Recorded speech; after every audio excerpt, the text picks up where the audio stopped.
Hosted by you/throwaway Jason7723. I, 22M, have a roommate, let's call him Alex, 23M, who moved in about 6 months ago. I honestly never considered that Alex might be trans, not that I would care if he was, but that's not the issue. He is a short guy, probably under 5 feet 5 inches, has a lot of facial hair, muscles, and, in my opinion, looks a lot like a short Henry Cavill. No one I know has ever brought up this idea before. I've had friends and family over at our apartment, and this is really the part that gets to me because my mom is extremely against gay people. If she sensed anything was up, she would have caused problems right away. Alex and I get along. We're polite but not really friends.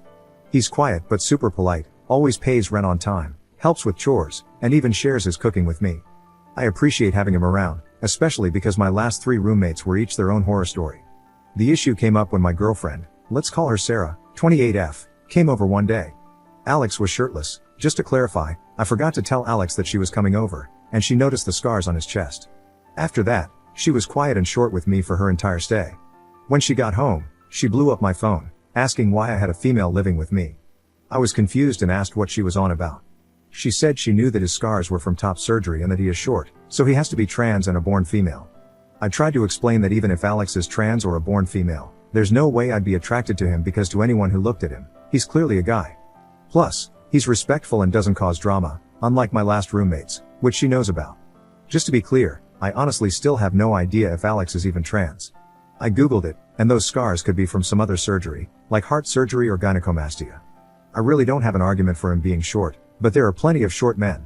At first, Sarah wanted me to just ask Alex if he was trans, which, why the hell would I do that, or give her his last name so she could run a background check? I said no to both.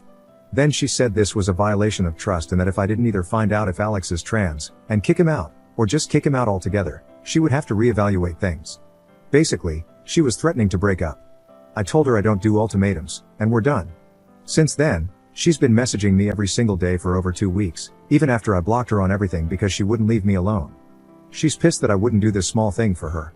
Her messages range from, "Are you effing him?" to "Let's just talk," to "Why can't you at least give me closure and ask him?"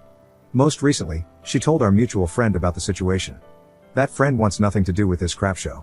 I didn't feel bad at first, but after talking about it online, I've had some people say I should have just asked my roommate if he was indeed trans to keep the peace, or that I shouldn't have essentially chosen my roommate, who I've only had for about 6 months, over my girlfriend of 5 years. I wonder if I'm being unreasonable. I legitimately do not see how any straight dude could find Alex attractive, personally, but maybe I should have done something just to keep the peace. Edit to answer some questions. Did you break up with her? Yes. During a text conversation, we broke up. I always told her I had one rule: I don't do ultimatums. If she were to say, choose X or me, I would leave. I put up with a lot of verbal and physical crap, but I don't tolerate that kind of BS. Ages? I was 17, and she was 22 or 23 when we got together. It's been a long time, so I'd have to look back to make sure. But yeah, I was definitely 17. We got together the day I turned 17, our anniversary is my birthday. We couldn't get together before then because of the age of consent in my state, which I now understand is really messed up. I don't know if it helps, but we've known each other our entire lives. My mom is her mom's best friend. When my mom worked, I would go over to Sarah's mom's house so I wasn't alone. We started talking and flirting when I was about 15 or 16 but didn't cross any physical lines until I turned 17 because I didn't want her to get arrested. I get that it sounds bad, I really do. But at the time, I didn't see it as bad. Just in case it's asked, our moms encouraged it. Why would you want to be with someone like that? I don't, I really don't. I didn't realize it was transphobia until some people here talked to me about it. I thought it was just her being jealous, but I now understand how messed up it is. Please understand I live in the Bible Belt. I didn't even know trans people existed until I was 16. My personal thoughts are that I don't see a problem with people being trans or transitioning. At the end of the day, it isn't my business. Is Alex trans? I have no clue. He could be, but he could have also had breast cancer, gynecomastia, heart surgery, lung surgery, or any number of other procedures. It's not my business. Is Alex safe?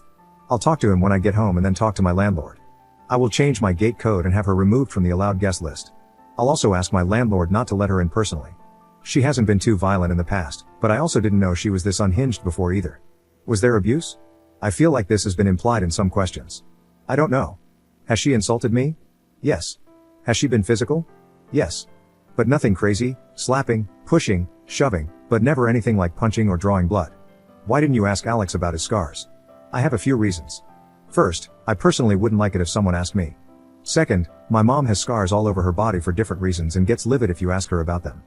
Third, and probably the reason that confuses people the most, I didn't really care enough to ask. I was curious, but mostly I just thought, and went on with my business. Edit. About the age thing and putting hands on me, this isn't me justifying it, I'm just explaining my side here. Any part of me that thought it was weird when I was younger was dismissed by everyone else around me. My mom got with a guy twice her age when she was 16, had me, and then raised me on her own after he got arrested for something else. She started joking about me and my ex being a cute couple and getting married when we were kids. Even when I was 12 or 13, she made jokes about sneaking me into her prom. My ex's mom also encouraged it because she and my mom are best friends. I thought this was normal. I thought her losing her temper and raising her hands was normal. I thought her insulting me wasn't her but the anger talking. If you have everyone around you telling you something is okay, even if it isn't, it really does mess with you. She is also literally the only woman I've been with, and I haven't even been friends with a woman in a long time because that made her uncomfortable. I get that I was dumb, but try to see my side here. Update 1 day later. I talked to Alex. I got advice suggesting I should either be upfront and completely honest, hide the trans part, or just not tell him at all. I don't know if it was the right decision, but I went ahead and told him because, once I was face to face with him, I couldn't help but do it. To clarify, I did not ask him about his scars or mention them specifically. I said my ex-girlfriend was under the impression he was a trans person. I made sure to say I didn't care whether he was or wasn't and explained that I broke things off with her, changed the gate codes, added her to the do not let in list, and all that drama. Before I even said anything, he asked if I was okay. Like I said, he's a chill dude. He also not so subtly asked the same questions a lot of commenters asked, essentially wondering if I was in an abusive situation. I told him I didn't know, but whatever kind of situation it was, it's over now. The thing that really kind of messed with me is that he called me his best friend. I regret not mentioning in my earlier comments that we were close. I realize now that we have different definitions of close because he's introverted and I'm not. We talked about irrelevant stuff for a while, and then the question came up, would you care if I was trans? To summarize, yes, Alex is trans mask. He had top surgery when he was 19 and has been on hormones since he was 18. He even has a tattoo with the date he started testosterone. While the idea that he could have been a guy with gynecomastia, cancer, or something else is completely reasonable, it just so happens that Alex is trans. And I don't care about that, Alex is Alex. I did show him the post and got his permission to update things. I wouldn't have otherwise. He's also roaming around this post somewhere, but probably won't comment. Notes. Alex is going to help me find low-cost or sliding scale therapy because he personally hasn't heard good things about the college's therapy services. Like everyone else has said, yes, it was abuse. I see that. I will also hold myself to higher standards in the future. Alex sent me information about the therapist he sees, and I'll contact them in the morning. The landlord knows there was a domestic incident, and I trust him to make sure my ex doesn't show up. The do not allow list was made with this in mind. I'm not ready to talk to my mom about this yet, but I hope, with some therapy and time, I will be. She knows something is going on, but she believes this is a break, not a breakup. Sorry if this sounds like rambling, it is. It's been a rough couple of weeks, my brain is fried, and I'm tired. Keep in mind, I'm still a full-time student. I also have to keep my grades up for my grants, scholarships, government aid, etc. I do read all comments, even the not so good ones. I'll try to respond more before I sleep tonight, but just know that, even if I don't reply, I've read them. I appreciate all the advice, the kicks in the rear, and the sympathy. A side note, I've seen a lot of trans people comment on this post, and a few have reached out to me privately. I'm thankful for your comments as well. It's brought to my attention how tough things are out there. Honestly, I felt what I did was the bare minimum and not worthy of praise because it should just be expected. But I see now that it's being praised because of how low the bar is when it comes to basic human decency toward you, and I'm sorry for that. I hope things get better. Second update 1 day later. I talked to the therapist Alex recommended. Normally, I would be on the waitlist until January, but due to the situation, the therapist referred me to one of his associates, and I'll be seen as early as next week. I was also recommended to attend a domestic violence support group that gathers once a month.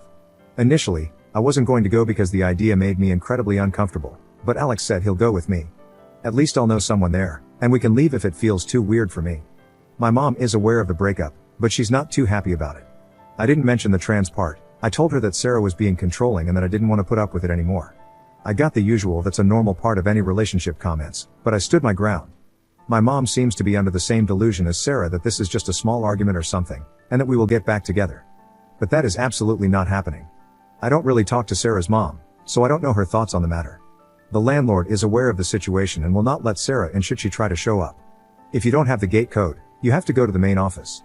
The employee, the landlord's son, We'll either buzz the person in if they are on the accepted list or call the tenant to confirm if they aren't on the list. If the individual is on the do not let in list, especially if it involves a criminal matter, they will be asked to leave. If they don't leave, it becomes trespassing. I know this sounds like a lot, but the security is why many people choose to live here. Notes after reading some comments. I am sorry for trivializing my abuse.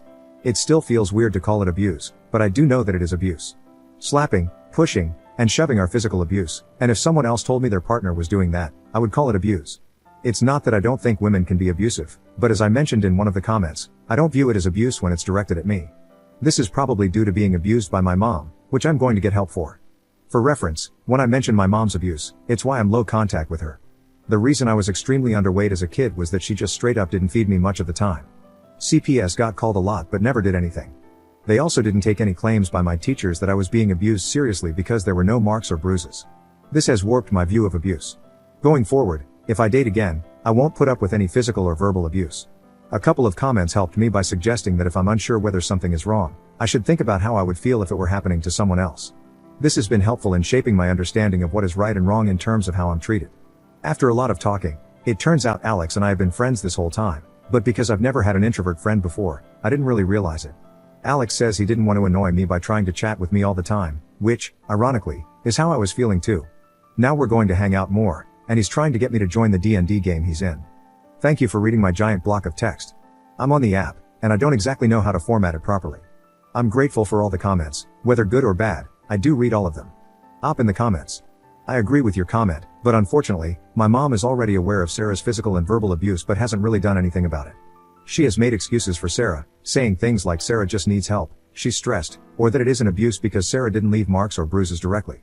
My mom isn't happy about the breakup and is currently in denial. The roommate issue hasn't come up yet, but if it does, I plan to say that Alex had heart surgery, which is the excuse Alex uses.